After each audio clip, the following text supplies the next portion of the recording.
Que vamos a comenzar con la primera pregunta. ¿Cómo te llamas? ¿Tu nombre de pila?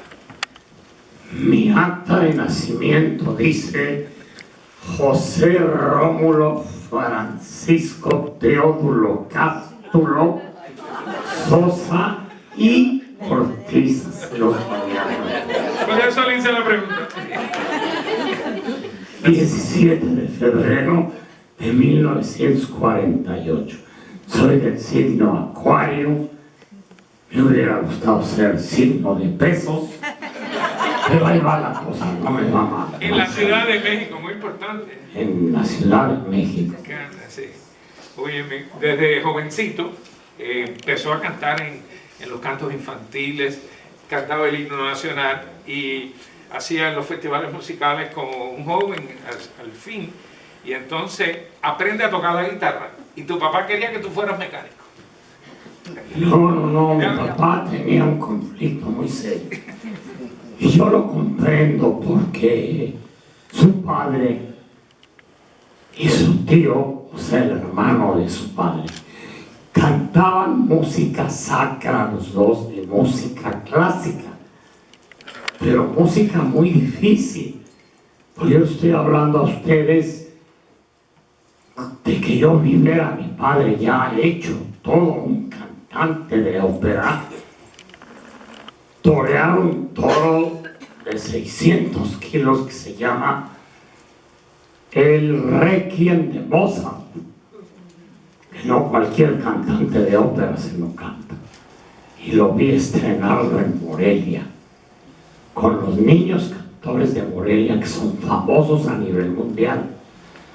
Entonces ahí comenzó el problema por la herencia. Primero que nada, él hereda las facultades del papá y del tío. Entra al conservatorio, conoce a mi madre, se enamoran, se casan, mi madre abandona la carrera prácticamente y él sigue estudiando al grado de que yo lo vi trabajar con María Callas en México y con Giuseppe Di Stefano, Bacaloni, Nicola Rosilemeni, Giuseppe Cámpora, Giano Poggi, Renata Tebaldi, Victoria de Los Ángeles. Mírame, chino nomás de las gentes con las que a mí me tocó ver a mi papá trabajar, ese era el nivel de mi papá. Pero él no quería que fuéramos músicos porque hasta la fecha, como en aquel entonces, no se vivía de la ópera en México. Solo había temporada internacional cuando venían todas las grandes estrellas y a los 6 meses la temporada nacional. Mi papá vivía de tocar el órgano en la iglesia de San Agustín en Polanco a 17 pesos por misa. De eso nos mantenía y muy precariamente. Entonces tenía toda la razón, nos encontraba jugando en el piano y nos paraba el piano. No. Vais a jugar fútbol, béisbol, lo que sea, pero nada de yo no quiero músicos en mi casa, quiero doctores, licenciados. Y yo quería ser piloto aviador. Entonces, cuando él decide irse de la casa y formar otra familia, yo entré a estudiar mecánica de aviación porque había que cursar 2 años de mecánica para luego poder entrar a estudiar el pilotaje. ¿Quién me iba a decir a mí que yo iba a volar más, como les pasa a ustedes y a mí, que los pilotos que tienen que descansar por regla? Nosotros volamos diario. Los pilotos trabajan 2 días sí, 2 días no. Y estoy en el aire y veo los paisajes. Como dijo alguien, veo a Dios más cerca del cielo que mucha de la gente que está en la tierra. Y él quería que tú oyeras música clásica y a ti no te llamaba mucho. No quería, todo el día nos tenía oyendo música. Fíjate dónde estaba lo que yo no entendía de mi papá. Un día en el año 55 surge Elvis Presley cantando el rock en la cárcel. Y a la misma vez Bill Haley con el rock del reloj. Y me agarra oyendo el radio y es conmigo, uy, me puso barrido y regado. Eso es ruido, eso no sirve. Con eso nunca vas a tener el oído sano para aprender música. Ok, me regañó a gusto. Y nos tenía todo el día oyendo la estación de música clásica. El que nos dio la mejor educación musical fue él, porque nosotros ya habíamos nacido con el relojote, primero, bendito sea Dios, de un órgano, luego del oído, luego del ritmo, luego oyendo lo mejor que había, Josie Bierling, estábamos hablando de Mario del Mónaco, Dios mío, todo el día. Óyeme, yo el otro día oí una grabación mía de radio de no sé qué año, y yo imposto los agudos igual que mi padre, e igual que del Mónaco. ¿Por qué? Porque de ahí me entró todo por aquí, ¿me explico? Y se queda en la grabadora. Entonces yo le decía a mi papá, no quería músicos, y el que nos preparó fue, porque yo no leo música, nunca pude aprender, fíjate, y entré a la universidad en la música para poder tocar el contrabajo por nota. Nunca me entró. ¿Quién ¿no? crees que aprendió a leer y a escribir música a nivel sinfónico? Mi hermano menor. Tengo otra. Ese leía y escribía a nivel sinfónico, era copista. Todo preparado por él. Yo de oído, hasta la fecha, lo que quiero. En 1963 ellos forman un trío. 63. Sí, con dos de tus amigos, Paco Ortiz. 6-3 fue lo que dije, sí. Y Alfredo Benítez. ¿De sí, quién fue la idea? ¿Fue tuya o fue de alguno de los? Fue idea de que ya en tercero de secundaria todos teníamos la inquietud, ellos que eran mayores que yo, que eran fósiles, y habían repetido 2 veces tercero de secundaria y los aceptaron en esa escuela y eran mayores que yo todavía estaba en segundo. Formaron un trío de guitarras como los Panchos para ir de serenata a cantarle a las novias, a las muchachas. ¿Quién me iba a decir a mí que yo me iba a enamorar de la música romántica desde el año 1963? Porque mi papá de niño me regaló un disco de Cricri, Gabilondo Soler Cricri, a quien hay que tomar en cuenta un día por el legado que dejó ese hombre escribiendo música infantil. Nos educó a 20 generaciones fácil de niños con su música, y los arreglos de los mejores arreglistas de México en RCA Víctor, uno de los pilares del gran catálogo de la RCA Víctor de aquella época. Estamos hablando de Gabilondo Soler Cricri, estamos hablando de Don Pedro Vargas, estamos hablando de María Victoria, estamos hablando de Miguel Aceves Mejía, estamos hablando de Dámaso Pérez Prado, estamos hablando de lo que vive todavía hasta la fecha la RCA Víctor y los dueños de ese catálogo, porque no ha dejado de vender ni dejará. Entonces yo tuve una educación musical tan exquisita desde niño que cuando conozco la música romántica quedo inmerso ya en eso para siempre. Bueno, tengo entendido que tus cantantes favoritos eran Frank Sinatra y Johnny Mathis, ¿no? Sí, ya después yo ya me acuerdo que oía a Pedro Infante, Jorge Negrete, imagínate, te digo, volvemos a lo mismo, la estatura de la gente que yo oía en la XCD, que era la que tocaba esos cantantes, Alejandro Algara, que ganó el gran premio de canto de Varsovia en el año 60 86, por ahí. O sea, pura gente. Y luego fue intérprete de Agustín Lara, el monstruo de monstruos de la composición romántica. Yo me vi inmerso en una calidad de música siempre, y ojo, todo lo entendía, todo se me grababa, todo lo podía repetir. Ahí fue la magia de cuando fui obrero de la industria litográfica, que a mí me tocaba hacer las portadas que llegaban a México. La primera portada de Tu Paisano Rafael la preparé yo en el taller de litografía. Decía Rafael, la voz de humo estaba de pie, jovencito, delgadito, todo de negro, con su voz aquí arriba, discos Gama.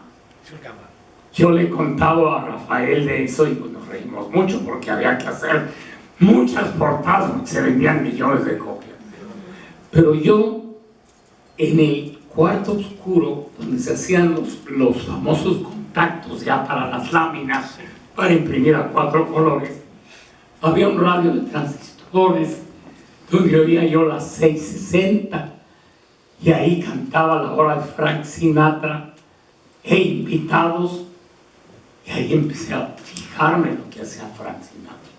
Y no hablaba inglés, pero un día sale el invitado cantando Johnny Mathis, María de Leonard Bernstein, de la película aquella West Side Story.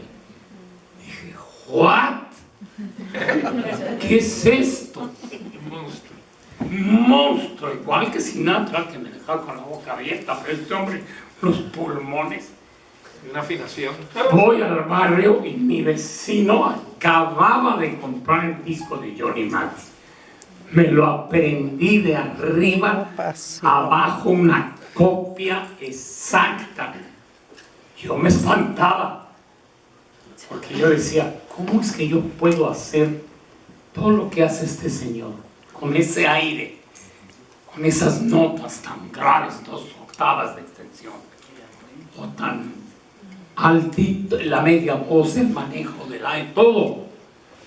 Yo llegó un momento en que en los bares, cuando luego me convertí en músico, llegué a cantar todo ese repertorio. Es más, mi primera prueba de grabación para grabar en Orfeón Dipsa la hice cantando María y Tonight en inglés, ni siquiera en español, y me contrataron y grabé El Mundo de Jimmy Fontana de Italia, que nunca lo oí en la radio. Yo no sabía que había que ir de promoción, que había que llevar nada, no lo oí nunca, nada, pero esa fue mi debut en Televisa, y desde entonces está documentada mi aparición en la televisión por haber ido a cantar María y Tonight a la Orfeón Dipsa. Increíble. Y ahí es donde ya empiezo yo a inmiscuirme en los bares y empiezo a aprender a tocar el contrabajo. Cantantes, ¿no? Se llama ya. Sí, los cafés cantantes, primero con la guitarra solo,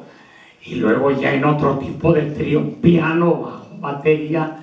Sale La Chica de Ipanema en 1966 y se vuelve la bossa nova el éxito mundial, y con eso estuve trabajando 3 años en los cantabares, tocando el contrabajo y aprendiendo música, porque llegué a tocar con los mejores jazzistas de México. Yo tuve el súper privilegio de que María Félix me fuera a oír al Señorial, que era el mejor lugar de México, para que yo le cantara a María, precisamente en inglés, como yo me la aprendí.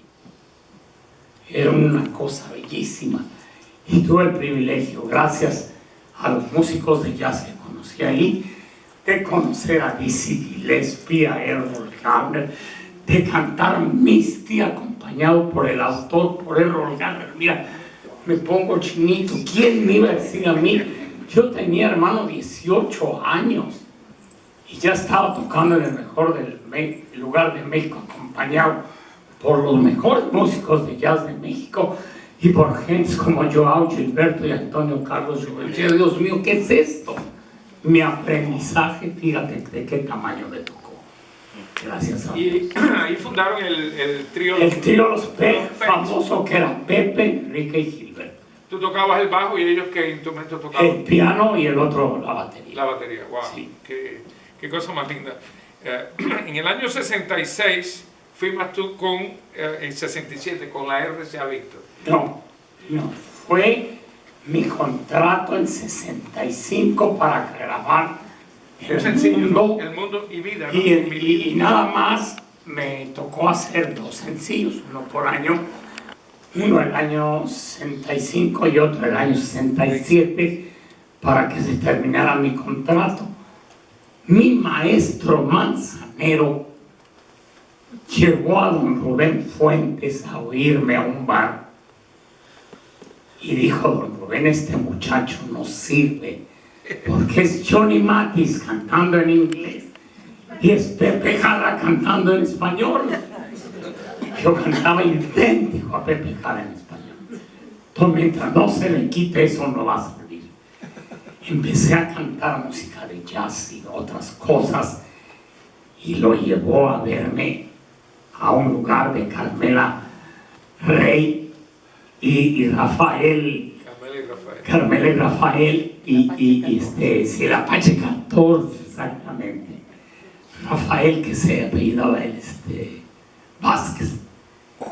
Y entonces ya cantaba música de Claire Fisher, ya cantaba todo el repertorio en portugués de João Gilberto, ya cantaba música italiana, Al di là de Pericoli, todas esas cosas ya me las sabía, y boleros de todas las 200,000 serenatas que llevé estaban incluidos ahí. Entonces ya cantaba de otra manera las canciones que no tenía que imitar, y empecé a desarrollar un estilo, y don Armando me ayudó a entrar a la RCA Víctor en 1969 con don Rubén Fuentes, y ahí grabé mi primer LP, que fue, ¿cómo se llamaba? Producido José, que fue producido por el gran maestro Joaquín Prieto, en paz descanse, que me dio canciones como Solo una mujer, me dio canciones como Pero te extraño. No, era de Armando Manzanero, pero con arreglos de Joaquín Prieto, Gotas de lluvia, Sin ella. Hice un discazo, y por primera vez fui a la radio y a la prensa y a la televisión, y no pasó nada. Que porque era muy fino el disco. Y le dije a mi mamá: ¿ves cómo yo no sirvo para ser solista? Ahora ya me quedé sin el trío y tuve que andar dando serenatas otra vez solo con la guitarra. Hasta que me mandó llamar don Rubén: véngase, córrale. Yo vivía en Clavería, cerca de la RCA Víctor. Ahí voy corriendo, me fui de mi casa, 10 cuadras. Y me dijo: oiga, ¿por qué siempre trae el mismo pantalón? Que tenía un pantalón de pana verde manchado de amarillo del fijador, de los contactos de las láminas, que a veces que primero las metes al revelador y luego al fijador. Y le tuve que contestar: pues es que es el único que tengo, perdón usted. Bueno, venga acá, que quiero que me haga una segunda voz. Venga para acá. Me llevó al estudio B de la RCA Víctor. Entró y casi me desmayo. ¿Y quién era la primera? Estaba sentada, toda de negro, con un collar de perlas que parecían uvas, esas españolas de tu tierra, de este tamaño, sí. Doña Libertad Lamarque, me pongo de pie. Oh my God. Por doña Libertad Lamarque, con sus manitas aquí. Mire, doña Libertad Lamarque, le voy a presentar: este muchacho es nuestro nuevo lanzamiento como solista, y le pedí que viniera para que nos acompañara a hacer el dueto. Pues ahí me enseñaron la segundita, que un día increíblemente alguien la encontró, quién sabe en dónde, y por ahí anda en la internet, en la página de nosotros, y así conocí a doña Libertad Lamarque. Pasa una semana tan solo y me vuelven a hablar, córranle otra vez. Ahí voy, corriendo, gracias a Dios, yo no llegué con el mismo pantalón, porque ya sabía lo que me iba a decir don Rubén si llegaba con el mismo pantalón. Y me dice, acaba de llegar una canción de Argentina que ganó el primer lugar en el Festival Mundial de Argentina de la Canción con Mirta Pérez de Venezuela. La nave del olvido. Miren ustedes cómo trabaja el factor suerte. La grabación de la pista fue hecha para Diango y no le gustó y no la grabó. Pues la pista se la trajo Memo Infante a México y esa misma tarde yo me aprendí la canción y la grabé. Y aquello fue lo más grande. Mi primer éxito mundial, bendito sea Dios. Mi mamá guardó las portadas, ahí están las portadas en japonés, en griego, en hebreo. Te platicaba que cada verano La nave del olvido es la canción de playa en Tel Aviv. ¿Quién me iba a decir a mí que La nave del olvido iba a mí a llevar a cantar delante de Ariel Sharon en el Bellas Artes con la Sinfónica en Tel Aviv? Nadie. ¿Cómo me iban a decir, tú graba esta canción y vas a ver? Fue mi primer gran éxito y ahí comencé a trabajar apenas a los 3 meses de distancia, porque la canción salió en diciembre del 69, que es la época de la bailada. Está la radio llena de música para bailar y yo era el único que tenía una balada pegada en la radio, que era sensacional. Enero, febrero se convierte la canción en un número mundial y en marzo del 70 me inscriben en el segundo Festival Mundial de la Canción Latina con El Triste, y la final la pasa el Telestar, primer satélite mundial de la televisión, a todo el mundo. El otro día fuimos Sarita y yo a Puerto Rico a filmar los libros de mi biografía y llegó un señor con su turbante, un hindú, y me dice: yo te vi el 25 de marzo de 1970 en Calcuta, en la India, en mi tierra, cantando El Triste de Roberto Cantor. Por suerte, trabajo o no trabajo. Y ahí es cuando te pones el nombre de José José, ¿no? Después Desde la primera grabación de mi maestro Manzanero. ¿De quién fue la idea de ponerte José José? Esa idea fue de una señora totalmente nacida para el cine, que era fotógrafa, directora de cine y esposa de Alberto Isaac, el director de cine y caricaturista político. Ella me bautizó como José José porque mi padre acababa de morir, y por honrar su memoria y la herencia que él me dejó, yo llevo el nombre doble. Por eso, José José. Déjame hacerte esta pregunta. Viene el segundo Festival de la Canción. La interpretación tuya es la mejor que yo he oído. Y te dan el tercer lugar. Bueno, es que era un concurso de canciones. Nadie, de verdad, somos tan pasionales los mexicanos que nadie se acordó de que era un festival mundial de la canción latina, o sea, en español. Vino Claudio Vila, que había ganado en Italia 4 veces San Remo. A él le dieron el diploma de mejor intérprete. Había que darle algo a un monstruo de ese nivel. ¿Me explico?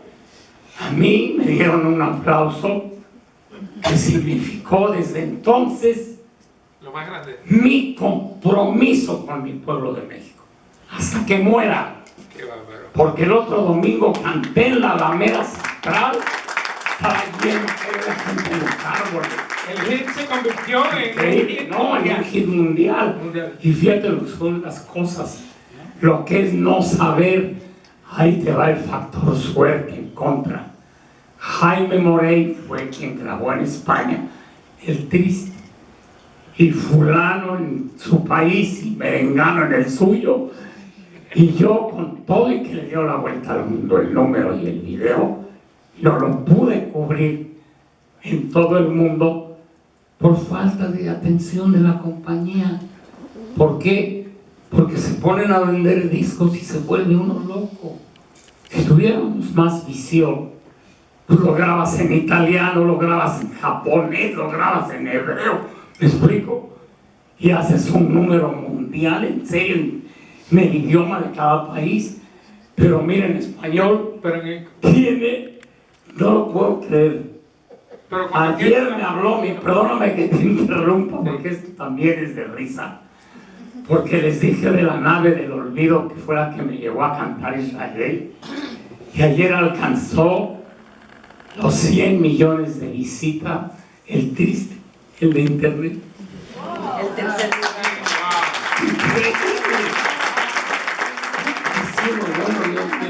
Y yo no cobro nada, nada más la satisfacción de que ya tiene casi 100 millones de pesos. Lo que estaban tratando de decirte cuando aquellos no estaban en eso de ganar mucho dinero, porque y la inversión era grande tenerlo que grabar en... Bueno, Manolo, que es un hombre que, como decimos en el argot de nosotros, tiene colmillo de mamut, de aprender, pues hermano, ya son 50 años de carrera también tú en la música.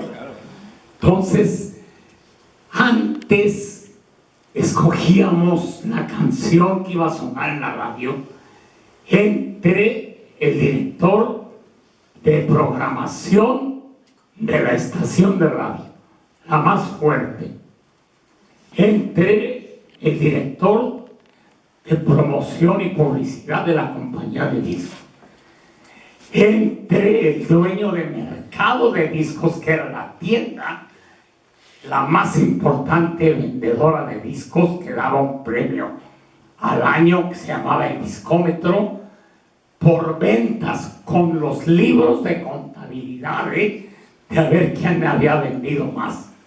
Era el premio más importante que yo he recibido a ese nivel. Entre todos, el compositor, el arreglista y el cantante, nos poníamos a oír la grabación, cómo había quedado, y entre todos opinábamos y se escogía la canción. Entonces, ¿qué pasaba? El señor de mercado de discos vendía discos, la RCA vendía discos, fabricaba discos, el cantante tenía trabajo, el arreglista armaba el grupo para acompañarlo, y el de la radio no ganaba nada. Fíjate qué época. Ahora son los que más ganan, los de la radio, o les pagas o no te tocan, ¿cómo ves? Y les pagas y te tocan 2 semanas y para afuera. Increíble cómo todo cambia, es una cosa que es, por eso yo me asombro tanto de las cosas que todavía pasan en mi carrera, con 51 años de estar en esto, porque me ha tocado ver de todo. Ahora estoy enfrentando otra cosa que estamos enfrentando todos con la cantidad de años que tenemos en esto. La internet y toda la tecnología actual, para ver cómo le vamos a hacer para vender discos. Porque a la hora que llegó la internet nos dejó sin el 60% de lo que vendíamos antes. Todo ha sido dificilísimo para las compañías de discos, para toda la gente que dependemos de las ventas del disco, trabajar, lograr números en la radio, venderlos, cómo se bajan ahora de la internet, de la red. ¿Cuánto es la regalía? Te toca un centavo. Antes yo llegué a ganar, yo me sentía Batman. Cuando logré mi contrato más grande, yo dije, ya soy como los Panchos, que en aquel entonces cuando grabaron con Eddie Gourmet, tenían el 10% de regalías. Aquello era tremendo. Acuérdate, no había nadie más que ellos.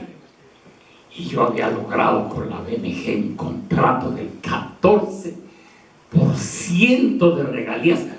De la manera moderna, tú pagas la grabación, graba con 200 músicos si quieres, pero tú los pagues. Y ya que los pagues, entonces empiezas a conectar. ¿Quién me iba a decir que iba a venir de entrometida la tecnología?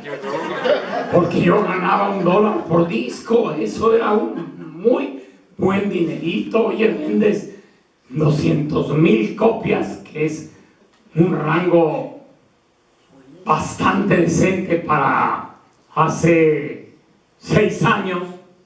¿Me explico? Porque en la época de Pérez Botica, de Manuel Alejandro, nada más de salida sacábamos 400,000 copias al mercado, no más de salida. Pues claro, a los 3 meses ya estaba el primer millón. Gracias a Dios. Pero ahora, ¿cómo le hacemos? Yo no sé ni cómo se prende la computadora. Con eso tú también. Qué bueno.